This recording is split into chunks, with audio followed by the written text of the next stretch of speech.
from a tax standpoint, I always suggest TaxJar over Avalara, just because it's more intuitive for the customer. It's not as I think it's a bit easier onboarding process, at least in my opinion. Now, that's not to say that Avalara doesn't work really well for larger enterprise clients, which they do. So if it's a bigger client, I would recommend Avalara. Smaller business, TaxJar. How do you approach e-commerce clients on taxes?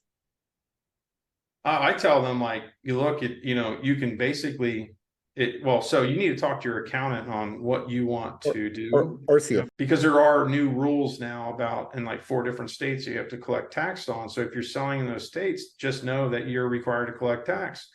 And if you're not, it could bite you in the butt at certain case. So having a tax compliant software that does your reporting and does your filing is it's worth every penny, particularly if you have sales.